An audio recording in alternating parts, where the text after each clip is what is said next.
Kein Monat scheint derzeitig zu vergehen, in dem nicht ein als Vogue betiteltes Produkt lautstark auf Social Media gecancelt wird. Dabei haben diese Werke gewaltige Budgets und Marketingkampagnen. Gleichzeitig erfreuen sich Animes immer größerer Beliebtheit und das aus guten Gründen. Denn diese haben etwas verstanden, was Hollywood bereits verlernt hat. In diesem Video möchte ich genauer auf die Hintergründe im Westen eingehen und was die Anime-Industrie seit Jahren bereits anders macht. Bevor wir aber zu dem Teil kommen, wie es in Animes gehandhabt wird, möchte ich zunächst auf den Westen und den Begriff Vogue allgemein eingehen. Was bedeutet der Begriff Vogue eigentlich? Eine offizielle Beschreibung existiert noch nicht. Ist das Wort doch erst seit kurzem im Sprachgebrauch aufgenommen worden. Der Duden beschreibt Vogue als in hohem Maße politisch wach und engagiert gegen insbesondere rassistische, sexistische und soziale Diskriminierung, was grundsätzlich laut Definition erstmal etwas Positives sein sollte. Doch gerne wird es populistisch von Rechtsradikalen benutzt. Jeden deswegen als rechts abzustempeln, versimpelt mir doch das Problem zu sehr. Ich habe zumindest das Gefühl, dass die meisten, die sich über Wokeness in Medien aufregen, so ziemlich normale Leute sind, die es stört, dass ihre geliebte Serien zunehmend an Qualität abnehmen und eine gewisse Propaganda aufgezwungen wird. Es harmoniert nicht und sticht daher wie ein rostiger Nagel hervor und ist somit ein leicht gefundener Sündenbock für die Unzufriedenheit der Zuschauer. Anstatt dass die Geschichten für sich sprechen, wird zunehmend den Zuschauern das Thema penetrant in den Rachen gestopft und dabei verlieren die Serien oft ihre eigene Identität, weshalb diese Kultfilme überhaupt zum Kult über die Jahrzehnte geworden sind.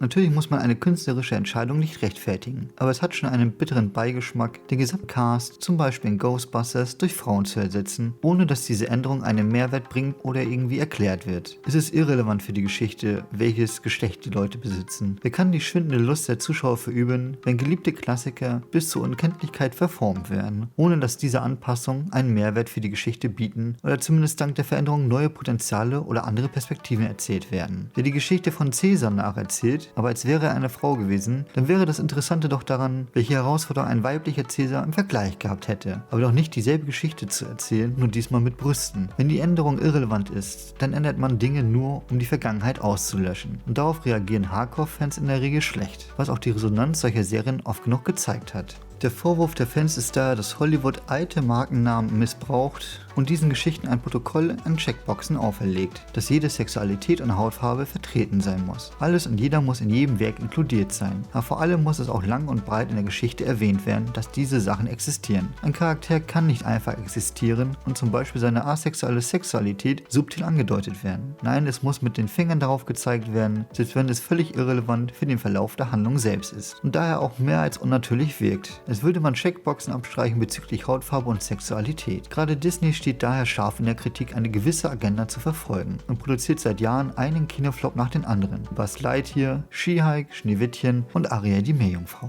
Auch Marvel bleibt vom Misserfolg des Mutterkonzerns nicht verschont, bewegte sich auf einen deutlichen Abwärtstrend mit Flops wie The Marvels. Jedoch hat man dort bereits die Reißleine gezogen und möchte sich wieder auf alte Werte besinnen, aber wohl vor allem, um wieder Profite zu machen. So einige Produzenten wurden daraufhin entlassen und Ryan Reynolds durfte endlich sein Herzensstück Deadpool 3 drehen, mit bahnbrechendem Erfolg. Kevin Feige wird es sich wohl zweimal überlegen, etwas an der neuen Ausrichtung zu ändern. Auf der anderen Seite des Disney-Imperiums steht Kathleen Kennedy, Chefin von LucasArts. Gerade die neuzeitlichen Star Wars-Projekte unter ihrer Führung schaffen es regelmäßig in die Schlagzeilen zu kommen, mit kontroversen Regisseuren und Autoren, deren Ziele selten eine spannende Geschichte zu erzählen sein scheinen, sondern ihre eigene Meinung den Zuschauer aufzuzwingen. Im Fall von Star Wars Acolyte bestand scheinbar ein großer Fokus des Teams dahinter darin, die homosexuelle Orientierung der Charaktere hervorzuheben, als elementaren Bestandteil der Geschichte. Zumindest gaben diese das in Interviews an. Inwiefern das relevant für den Verlauf der Geschichte ist, sei dahingestellt. Auch die Hauptdarstellerin der Serie, Amanda Sternberg, hatte ein ganz besonders interessantes Ziel darin, weiße männliche Fans zum Heulen zu bringen. Nur um überrascht festzustellen, dass die langjährigen weißen männlichen Fans alles andere als begeistert sind von dieser Aussage und entsprechend toxisch reagierten. Natürlich begab sie sich daraufhin in die Opferrolle. Letztendlich erfüllte sich ihr Wunsch, denn die Fans blieben der Serie fern. Pech nur, dass auch niemand anderes Interesse an der Serie zu haben schien, weshalb sie sofort wieder abgesetzt wurde.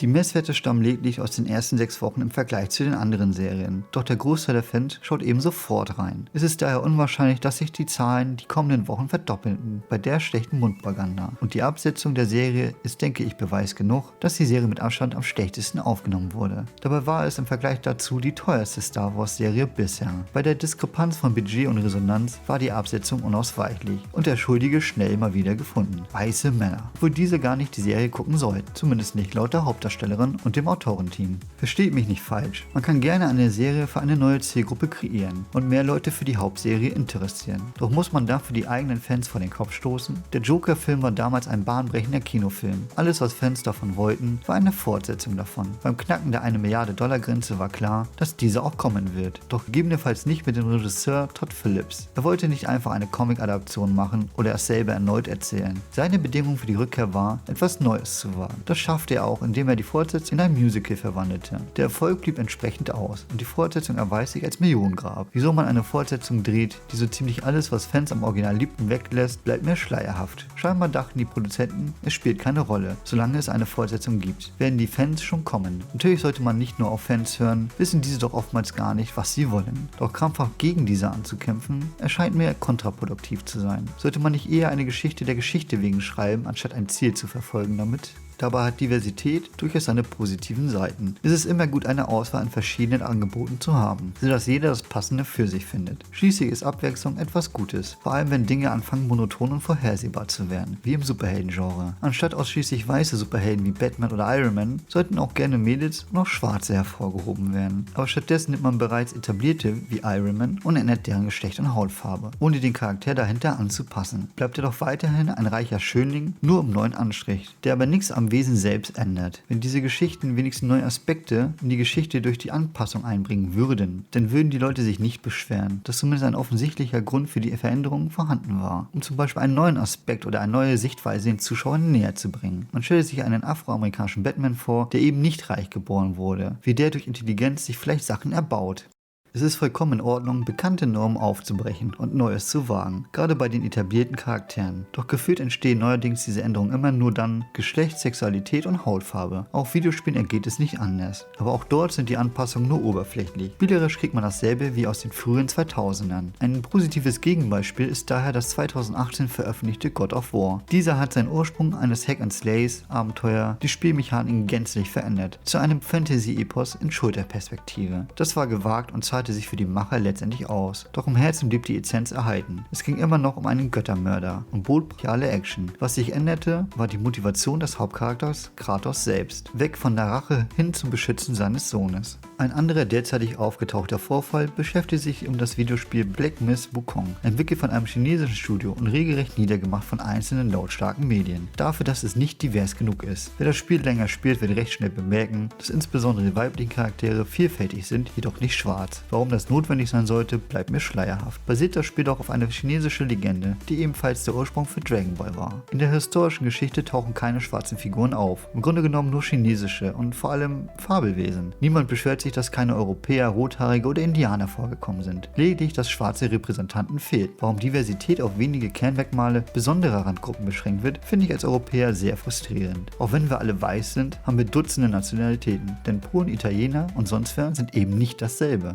Aber gut, es soll schließlich in den Videos um Anime gehen. Ist das doch der Bestandteil meines Kanals. Und auch diese bleiben vom westlichen Einfluss nicht unbeschadet, denn dieser mischt sich zunehmend in den Werken aus Fernost ein. Zum Beispiel in der Anime-Adaption Cyberpunk Edge Runners wollte CD Projekt den Lolli-Charakter Rebecca aus der Geschichte streichen. Wenngleich dieser Stereotyp typisch japanisch ist. Das Animationsstudio Trigger wehrte sich jedoch, konnte sich letztendlich durchsetzen. Grund für die vermeintliche Streichung sei wohl gewesen, dass Lolli-Charaktere nicht in die Szenerie von Night City passen würden und grundsätzlich ein sexistisches Klischee seien. Der Charakter ist einer der beliebtesten aus der Serie und wird sehr häufig gecosplayt. Kurz gesagt kommt er sehr gut bei den Fans an. Ein weiterer Fall, in dem jemand der Meinung war, den ursprünglichen Inhalt und Intentionen des Originals anzupassen, um seine eigene Agenda stattdessen zu pushen, ereignete sich bei der Übersetzung von Miss Kobayashis Dragon Maid. Dort übersetzte die mittlerweile bereits gefeuerte Mitarbeiterin Jamie Marchi den Inhalt des Originalsatzes zu dieser Sozialkritik um.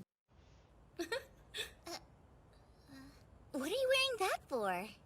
Oh, those pesky patriarchal societal demands were getting on my nerves, so I changed clothes.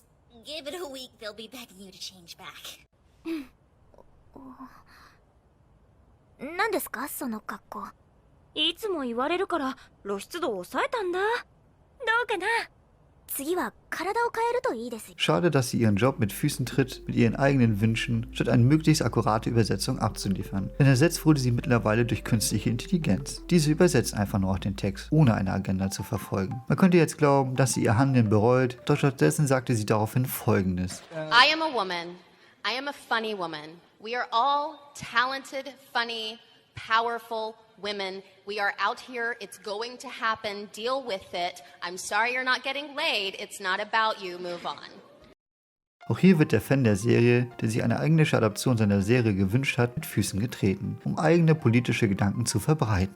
Letztendlich stellt sich mir die Frage, sind Woke-Geschichten schlecht, weil sie woke sind, oder sind es einfach schlechte Geschichten, deren einziger Selling Point Wokeness ist, um überhaupt Aufmerksamkeit zu bekommen? Natürlich geht es nicht nur darum, dass Wokeness aufgezwungen wird, manchmal reagieren auch die Zuschauer unverhältnismäßig hasserfüllt auf Diversität, die keinem etwas angetan hat. Crunchyroll war kürzlich von einer Kontroverse betroffen, als einige User die Serie Twilight Out of Focus empfohlen wurde. Eine Boys-Love-Geschichte, die scheinbar nicht jeden Geschmack getroffen hat. Crunchyroll sah sich gezwungen, nach vielen feindlichen Kommentaren die Kommentarfunktion gänzlich zu deaktivieren. User beschwerten sich mit schlechten Bewertungen, dass ihnen die Serie regelrecht aufgezwungen wurde. Dabei war es nur ein Banner wie bei jeder anderen neuen Serie. Dabei gehört das Boy-Love-Genre zum einen der beliebtesten im Anime-Genre-Bereich, wenngleich eher unter Frauen natürlich. Man denke allein an die vielen homosexuellen Shippings von Fangirls der My Hero Academy Charaktere, die ich auch eher fragwürdig finde, aber die Büchse der Pandora lasse ich lieber zu. Eigentlich sollte es offensichtlich sein, dass Zuschauer sich für spannende Geschichten interessieren. Filme und Serien im Westen scheinen jedoch den Fokus verloren zu haben, für wen ihre Geschichten überhaupt gemacht werden. Und genau da kommen Anime ins Spiel. Diese setzen weiterhin die Wünsche ihrer Zielgruppe in den Vordergrund und versuchen eine wundervolle Geschichte zu erzählen, in denen das Aussehen und Geschlecht der Charaktere erstmal zweitrangig ist, beziehungsweise diese einfach unterstützt. Somit entstanden auf ganz natürliche Weise automatisch über die letzten Jahrzehnte eine Vielzahl an Geschichten, die zwar den Fokus auf Randgruppen legten, aber ihnen auch die Geschichten spendierten, die ihre Stärken und Schwächen besser hervorheben, ohne dabei nur ein bloßes Gimmick für die Checkliste zu sein. Ich zeigte daher für jedes Thema 3 hervorragende Beispiele, wie man Vogue richtig macht.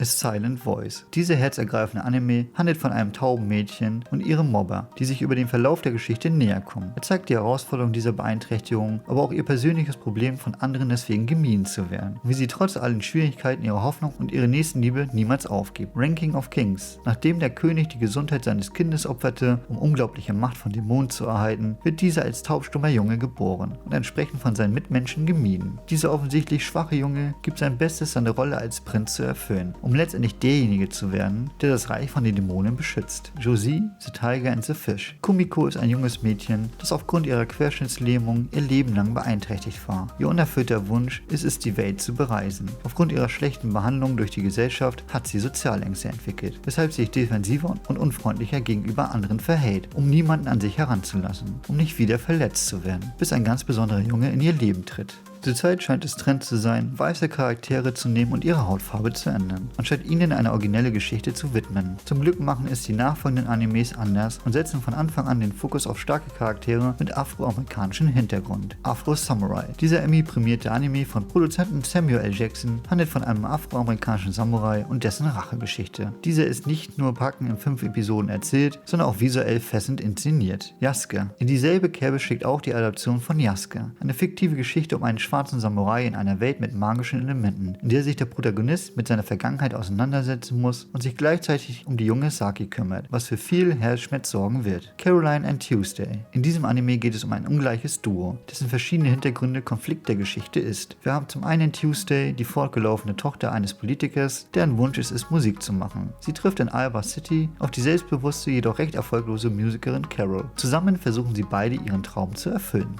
Cross-Dressing in Anime hinterfragt oft Geschlechterrollen und Identitäten auf humorvolle und überraschende Weise. Leider wird es oftmals auch als schlechter Joke missbraucht. Wenn es ernst genommen wird, dann bricht es stereotypische Vorstellungen auf und regt zum Nachdenken über Selbstbild und gesellschaftlichen Erwartungen an, unter anderem in diesem Anime. Senpai ist ein Otokonoko. Die Erstklässlerin Saki ist von ihrer älteren Mitschülerin Makoto fasziniert und gesteht ihr trotz ihrer Bedenken ihre Liebe. Zu ihrer Überraschung stellt sich heraus, dass Hanoka ein Junge ist, der sich als Mädchen verkleidet. Obwohl Makoto Sakis Gefühle erwidern könnte, lehnt er ab, da er sich noch nie verliebt hat und erst lernen muss, sich selbst zu lieben. Saki gibt jedoch nicht auf und will seine erste Liebe werden. Maria Holig. Kanako wechselt auf eine katholische Schule, um dort ihre wahre Liebe zu finden. Da sie von Jungs Ausschlag bekommt, sucht sie stattdessen eine Partnerin. Als sie auf die schöne Maria trifft, stellt sich heraus, dass diese in Wirklichkeit ein verkleideter Junge ist. Er droht, Kanakos Absichten zu verraten, falls sie sein Geheimnis nicht bewahrt, und wird zudem ihr neuer Mitbewohner. Beim Thema Transgender wird es deutlich schwieriger, spielen Charaktere Charaktere in dieser Hinsicht bestenfalls Nebenrollen und oftmals werden deren Schwierigkeiten lediglich als Joke dargestellt. Daher nur eine kurze Übersicht von wundervollen Charakteren in Nebenrollen dazu. Yamato aus One Piece ist der Sohn des Warlords Kaido. Dieser ist nicht nur wunderschön, sondern ebenso stark und schlagfertig. In Skip and Loafer taucht Nao auf, welche trotz ihrer eigenen Probleme immer stark bleibt und als Tante die Protagonistin durchweg unterstützt. Najimi ist ein extrovertiertes Mysterium, dessen Geschlecht unbekannt ist. In seiner Art bringt er Komi aus der gleichnamigen Serie immer wieder in neue verzwickte Situationen. Der geplagte Krona aus Soul Eater ist gänzlich geschlechtslos, spielt jedoch als Antagonist eine wichtige Rolle für den Werdegang der Hauptcharaktere.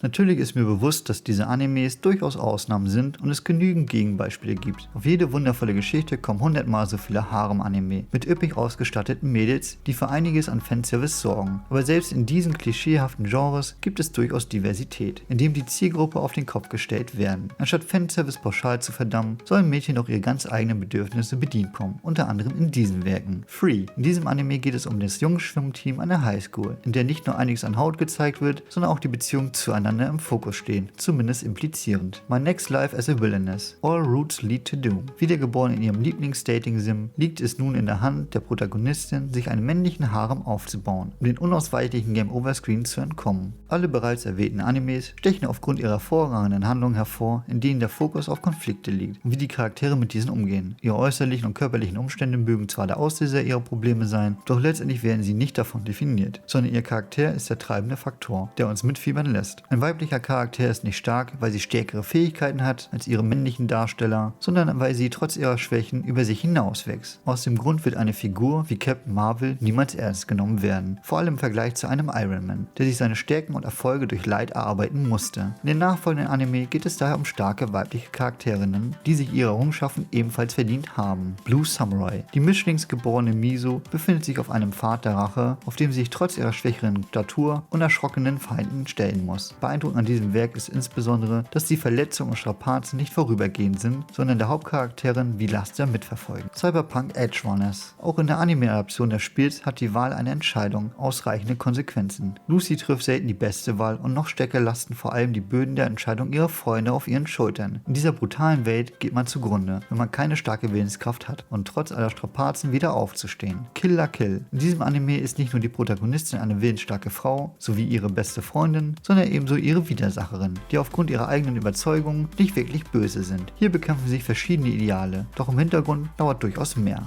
Die Liste starker Charakteren und anderen diversen Themen könnte endlos so weitergehen. Und du fragst dich berechtigt, wieso ich mich ausgerechnet für diese entschieden habe und nicht offensichtliche Beispiele wie Mao Mao aus dem Anime Tagebücher einer Apothekerin oder Motoko Kusanagi aus Ghost in the Shell stattdessen genommen habe. Das liegt daran, dass ich bereits ein Video zu diesem Thema gemacht habe, kürzer und durchaus oberflächlicher. Dieses Video kam so gut an, dass ich mit diesem Video nochmal ausführlicher auf die Thematik eingehen wollte. Im letzten Video gab es in der Kommentarsektion nicht nur eine rege Diskussion, sondern auch noch Dutzende weitere Beispiele, die ich gern hervorheben würde. Und es tut mir leid, wenn ich das Geschlecht mies präsentiere, aber ich gehe jetzt einfach mal vom Namen und der Bilder aus. Userin Silbermond 1991 schlug zum Beispiel Attack on Titan vor, in dem Mikasa nicht nur für höher schlagende Männerherzen sorgt, sondern auch so manchen gefallenen Titanen. Userin Jessie German 2203 kramt hingegen einen Klassiker aus der Kindheit hervor und schlägt Jeanne die Kamikaze-Diebin vor, die ganz ohne männliche Hilfe ihren Job erfüllt. In dieselbe Kerbe schlägt auch der Vorschlag Sailor Moon vom User B2,